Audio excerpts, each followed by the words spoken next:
Oh my God. I posted a video last night and it just went viral.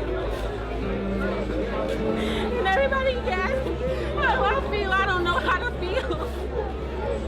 Because it's so sad, bro.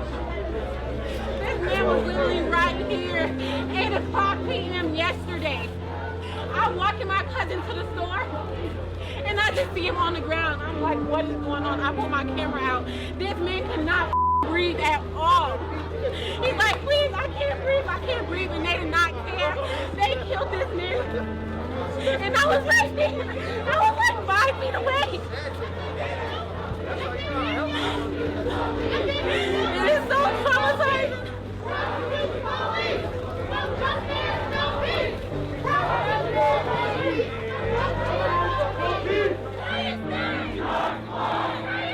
ilaalada qaranka ayaa xoog u isticmaalay dad si nabad ah uga hor banaanbaxaya aqalka cad ee Washington ka hor inta boolisku aanay isticmaalin walxa qarxa iyo sunta indhaha ka ilmeysiisa si ay dadka uga kala eriyaan goob uu madaxweynuhu ku lugeynay. Trump oo la hadlaya shacabka Mareykanka isagoo jooga beerta aqalka cad waxa uu yiri First, we are ending the riots and lawlessness. Marka ugu horeysa waxaanu soo afjaraynaa rabshadaha iyo sharci darrada ku faaftay dalkeena. Hadda ayaan soo afjaraynaa. Waxaan si adag ugu soo jeediyay gudoomiye kasta in la geeyo gobolada ciidamada ilaalada qaranka tiro ku filan oo jidadka la wareegta. Duq magaalo kasta iyo gudoomiye gobol kasta waa in uu sharciga dhaqan geliyaa oo rabshadaha laga hortago. magaaladii diidda in ay qaado talaabada ku habboon ee lagu difaacayo nolosha iyo hantida dadka degan waxaan markaa anigu keenayaa militariga oo si dhaqso ah u xallin doona dhibaatada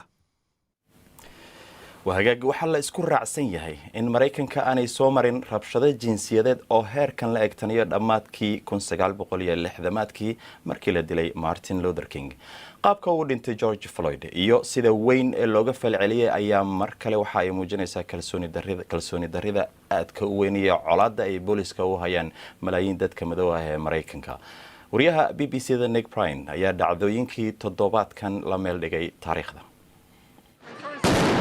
erayada ku saabsan xaaladda degdega ah kuma filna in ay sharaxaan waxa ka dhacaya Mareykanka xilligan lama arkin rabshado jinsiyadeed oo sidan u ballaaran tan iyo markii la dilay Martin Luther King sanadkii 1968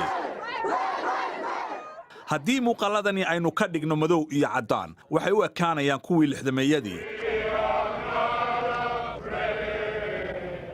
xilligaasi oo ahaa markii halganka dadka madow uu gaaray guulo waaweyn dadka u ololeeya xuquuqda ayaa waday sharci lagu soo afjaray kala sooca dadka Mareykanka iyagoo u helay xaq in ay codeeyaan dadka madow ee Mareykanka laakiin hawshu ma dhammaan arxandarrada booliisku mar walba ay adkayd in sharci laga soo saaro dadka madow ee Mareykanka marna ma helin sinaan xagga mushaarka oo ah dhibaato ilaa maanta taagan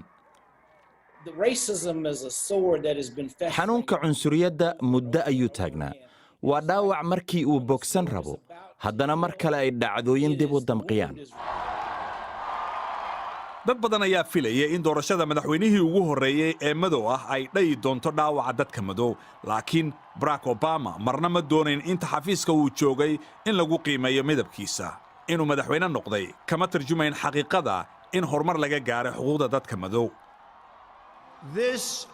dilalka ka socda Mareykanka waa in la joojiyaa oo la joojiyana hadda waxaa xilka kala wareegay Donald Trump oo masraxa siyaasadda soo fuulay markii uu muran ka keenay in Barack Obama uu ku dhashay Mareykanka eedayn aan waxba ka jirin arrimo badan ayaa sabab u ahaa guushiisii 2016 laakiin Trump waxa hubaala inuu ka faa'iiday madaxweyne madow oo caddaanku qaaraanay doonayn Mareykanka waxaa hadda gelgelay 3 dhibaato oo isku mar dhacaya waa cudur si weyn u taabtay dadkaan caddaanka ahayn dhibaato dhaqaale oo yana si ballaaran u taabatay dadkaasi iyo weliba deganaansho la'aan ay sababtay arxandarrida ciidamada booliiska oo si ballaaran u taabatay dadka madow